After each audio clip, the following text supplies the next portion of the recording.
আবার আসলেন, আবার বললেন, আবার আসলেন, আবার বললেন। সাহাবী রাদিয়াল্লাহু আনহু বড় বিনয়ী মানুষ, সব সাহাবীদেরকে ভালোবাসেন কে? রাদিয়াল্লাহু আনহুম ওয়া রাদু আনহু যালিকা লিমান খাশিয়া। অথচ বিগত সরকারের সময় মুয়াবিয়া রাদিয়াল্লাহু নামে আলেমের বইতে লেখা হয়েছে সন্ত্রাসী মুয়াবিয়া। নাউযুবিল্লাহ। কি মুয়াবিয়া?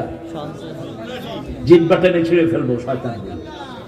একজন সাহাবীর গালি আমরা সহ্য করব না। প্রতি জুমায় আমরা একটা বিশুদ্ধ হাদিস পড়ি, সব ইমাম বলেছেন হাদিসটি বিশুদ্ধ। আল্লাহ আল্লাহ ফি আসহাবি লা তাত্তাখিযুহুম গারাদাম মিন বাদি ফামান আহাব্বাহুম ফাবিহুব্বি আহাব্বাহুম ওয়ামান আবগাদাহুম ফাবিবুগদি আবগাদাহুম খায়রুল কুরুনি করনি সুম্মা আল্লাযীনা ইয়ালুনাহুম সুম্মা আল্লাযীনা ইয়ালুনাহুম।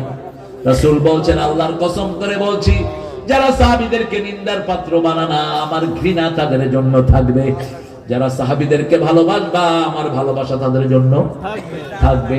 সর্বশ্রেষ্ঠ যুগ আমি নবীর যুগ, তারপরে সাহাবীদের যুগ, তারপরে তাবেঈদের যুগ। ইমাম আবু হানিফা কি ছিলেন? তাবেঈ। জোরে বলেন। তাবেঈ। কি ছিলেন? তাবেঈ। আজে বাজে কথা বলবা না। কিছু আলতু ফালতু আছে, উল্টা পাল্টা কথা বলে। এজিদের ব্যাপারে কথা বলা আমাদের কোনো আপত্তি নেই। এজিদ নোংরা, এজিদ বেয়াদব। হোসাইনকে দুনিয়া থেকে জবাই করে শেষ করেছে, আর হাসানকে বিষ প্রয়োগে দুনিয়া থেকে বিদায় করেছে।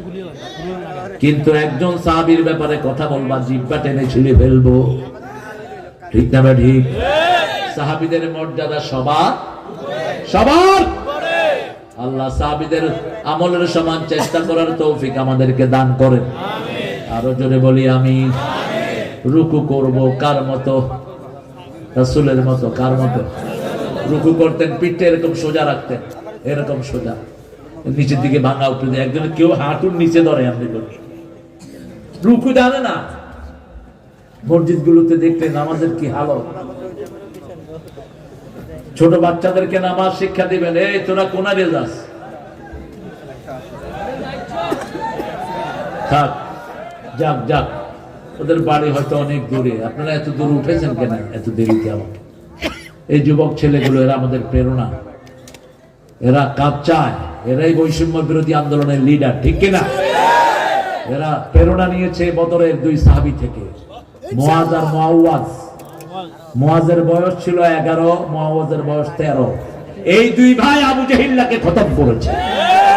আমাদের এই শিশুদেরকে আল্লাহ মুআজ মুআওয়াজের মতো কবুল করুন।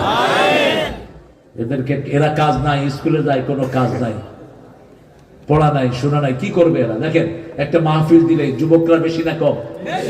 ছোট ছোট বাচ্চারা বেশি না কম? অথচ এই ছেলেগুলো সারাক্ষণ কি এলে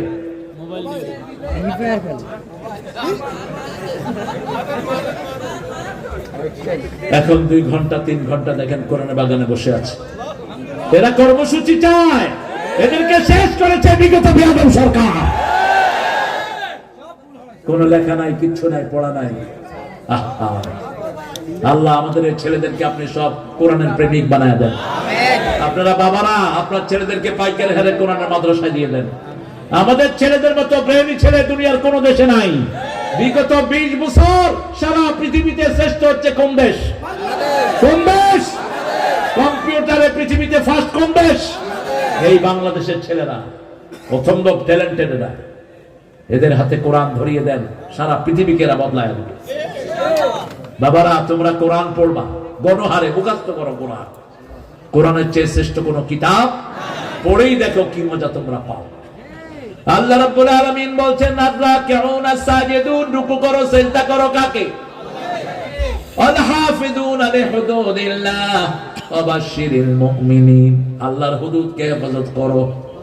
আল্লাহ বলছেন হারাম গুলো হলো আমার হুদুদ। প্রত্যেকটি প্রেসিডেন্টের একটা সীমানা থাকে, ঠিক তবে ঠিক? আল্লাহর সীমানা হলো মাহারিমুল্লাহ। আল্লাহ বলেছেন কোন মেয়ের দিকে তাকায়ও না, যখনই সামনে মেয়ে পড়ে নিচের দিকে তাকাও। পোলাপানে ব্যাখ্যা করে একবার চাওয়া তো জায়েজ আছে,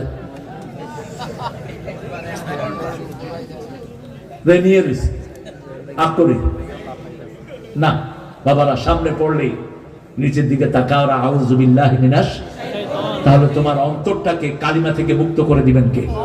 প্রত্যেক গুনাহ অন্তরে একটা কালো দাগ ফেলে দেয়। রাসূলের হাদিস, নুকতাতুস সাওবা, প্রত্যেক গুনাহ অন্তরে কি দাগ ফেলে? দাগ পড়তে পড়তে অন্তর যখন কালো হয়ে যায়, শুধু গুনাহই তার কাছে ভালো লাগে, শুধু বাজে ছবি ভালো লাগে, শুধু বাজে কথা ভালো লাগে, বাজে আড্ডা ভালো লাগে, ঠিক না ঠিক? আর অন্তরে কিছু কালো দাগ আর কিছু সাদা দাগ আছে। গুনাহ করার পরে আবার মনটা খারাপ হয়, কেন করলাম, কেন করলাম, কেন করলাম, ঠিক না ঠিক? এরপরে গুনাহ যখন ছেড়ে দেয়, গুনাহ ছেড়ে দিয়ে তার অন্তর হয়ে যায় নফসে মুতমাইন্না, শুধু সওয়াবই ভালো লাগে, নামাজ ভালো লাগে, মসজিদ ভালো লাগে, জিকির ভালো লাগে, পিতামাতার খেদমত ভালো লাগে, প্রতিবেশীর হক ভালো লাগে, ঠিক না ঠিক? কারো সাথে সে বেয়াদবি করে না। আল্লাহ আমাদের ছেলেদেরকে আপনি অন্তর দান করে দেন। আমরা কোনো সীমানা লঙ্ঘন করব না। আল্লাহর ইবাদতের পরে খেদমত করব কার? আল্লাহর খেদমত করব। তোরা যে কত ভালো মানুষ, আল্লাহর খেদমত করবে। হ্যাঁ, সূরা বনী ইসরাঈল 23 নম্বর আয়াতে আল্লাহ বলে দিচ্ছেন, প্রথম আমার হক, তারপরে পিতামাতার হক। মধুর আমার মায়ের হাসি চাঁদের মুখে ঝরে, মাকে মনে পড়ে আমার, মাকে মনে পড়ে। প্রদীপ হয়ে মোর শিয়রে কে জেগে রয় দুঃখের ঘরে, সেই তো আমার মা, সেই তো আমার মা। বিশ্বভুবন মাঝে তাহার নেই কো তুলনা, ঠিক কিনা? মায়ের খেদমত কয় গুণ? কয় গুণ? কষ্ট করেছে কয় গুণ? পেটে ধারণ করেছেন কে? প্রসব বেদনা সয়েছেন কে? রক্ত প্রবাহিত করেছেন কে? 2 বছর দুধ পান করিয়েছেন কে? এই কথাগুলো কোরআনে বলে দিয়েছেন কে? ওয়াকাদা রাব্বুকা আল্লা তা'বুদু ইল্লা ইয়্যাহ ওয়া বিল ওয়ালিদাইনি ইহসানা। পিতা অথবা মাতা যদি বৃদ্ধ হয়, বৃদ্ধাশ্রমে নয়, ছেলে আমার মস্ত বড় মস্ত অফিসার, মস্ত ফ্ল্যাটে যায় না দেখা এপার ওপার। এই গায়ক, লেখক, নাস্তিক, খ্যাতানসি, ইগা নাস্তিক, ইগা কি? কিন্তু লেখাটা সুন্দর লিখেছে। বিশাল ফ্ল্যাটে আমার ঠিকানা তাই বৃদ্ধাশ্রম। বৃদ্ধাশ্রম ইসলামে হারাম। ইম্মা ইয়াবলুগান্না আহাদাহুমাল কিবার আও কিলাহুমা ফালা তাকুল লাহুমা উফ। পিতা অথবা মাতা দুইজনের একজন যদি বুড়া হয়, উফের জায়গায় ফেলো না। বৃদ্ধাশ্রমে গিয়ে দেখেন সবাই উফের মধ্যে আছে, ঠিক না বেঠিক? একজন লোককে পাবেন না যার চোখ শুকনা। গিয়ে দেখবেন সবাই কাঁদে। সবাই কি করে? কাঁদে। এই জায়গায় পিতামাতাকে রাখা যাবে না। কার হুকুম? 2 নাম্বার, উফ বলবেন না। উফ বলবেন না, বিরক্ত হবেন না। উফ বলে এমন জায়গায় রাখবেন না, নিজে উফ বলবেন না। 3 নাম্বার, লা তানহারহুমা, ঝিরকি দিয়ে কথা বলো না। 4 নাম্বার, কুল্লাহুমা কাওলান কারীমা, কোরআনের সাথে যেই ব্যবহার, পিতামাতার সাথে এই ব্যবহার। ইন্নাহু লাকুরআনুন কারীম ফি কিতাবিম মাকনুন। কারীম শব্দটা কোরআনের জন্য ব্যবহার করেছেন কে? একই শব্দ পিতামাতার জন্য, কুল্লাহুম কাওলান কারীমা। 4, 5 নম্বর, আখফিজ লাহুমা জানাহাদ যুল্লি মিনার রহমতের ডানা বিছিয়ে দাও। রহমতের ডানা তোমার টাকা পয়সা, তোমার শক্তি, তোমার বিবি, তোমার সন্তান, তোমার কাজের লোক, এই সব পিতামাতার জন্য দাও। তারপরে দোয়া করো, রাব্বির হামহুমা। আমার মা গেছে চলে, আমার বাবা গেছে চলে, দুজনারে জান্নাত দিও তোমার আরশ তলে। আমার মা গেছে চলে, আমার বাবা গেছে চলে, দুজনারে জান্নাত দিও তোমার আরশ তলে। আল্লাহ কবুল করুন, আমিন। আরো জোরে বলি আমিন। এই 8টা গুণ অর্জন করব তো? প্রথম কি করব? তওবা। কি করব? তওবা। তওবা। একজন সাহাবী 5 বার জান্নাতের খবর পেয়েছেন। কয়বার?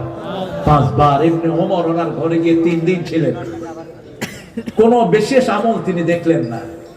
অবশেষে রাসূল সাল্লাল্লাহু আলাইহি ওয়াসাল্লামের কাছে বলেন, ইয়া রাসূলুল্লাহ, বিশেষ কোনো আমল তো দেখলাম না, আপনি ওনাকে 5 বার কেন জান্নাতের সুসংবাদ দিয়েছেন?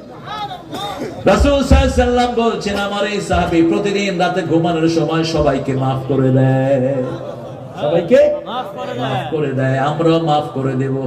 প্রথম ভাইকে মাফ করেন। পিতামাতার কোনো ভুল কখনো ধরবেন? পিতামাতার জন্য মাফ চান কার কাছে? দেখেন না, ইব্রাহিম আলাইহিস সালামকে পিতা বলছেন, লা আজরিমান্নাক, তোমাকে পাথর মেরে হত্যা করব। ইব্রাহিম আলাইহিস সালাম উত্তর দিচ্ছেন, লা আস্তাগফিরান্নাকা ইলা রাব্বি, আপনি আমাকে পাথর মারবেন, আমি আল্লাহর কাছে আপনার গুনাহ মাফ চেয়ে কাঁদবো। এই হলো পিতার সন্তানের মধ্যে কথোপকথন। পিতা যদি খুনও করে ফেলে, ইসলামী শরীয়তে তার কিসাস নাই। এত বড় অধিকার পিতামাতার। সেই পিতামাতার জন্য দোয়া যারা ছেড়ে দেয়, রাসূল বলছেন আল্লাহ তাদের রিজিক কমিয়ে দেয়। পিতামাতার জন্য দোয়া করবেন, রাব্বির হামহুমা কামা রাব্বায়ানি। তাহলে প্রথম তওবা করব কার কাছে? ইবাদত করব কার? প্রশংসা করব কার? সফর করব কার জন্য? রুকু করব কার জন্য? সিজদা করব কার জন্য? আল্লাহর হকগুলোকে রক্ষা করব কার জন্য? অবাশশিরিল মুমিনিন। আল্লাহ আমাদেরকে মুমিন হিসাবে কবুল করেন। পড়েন সুবহানাকা আল্লাহুম্মা ওয়া বিহামদিক আশহাদু আন লা ইলাহা ইল্লা আনতা আস্তাগফিরুকা ওয়া আতুবু ইলাইক। কই লা হাওলা ওয়ালা কুওয়াতা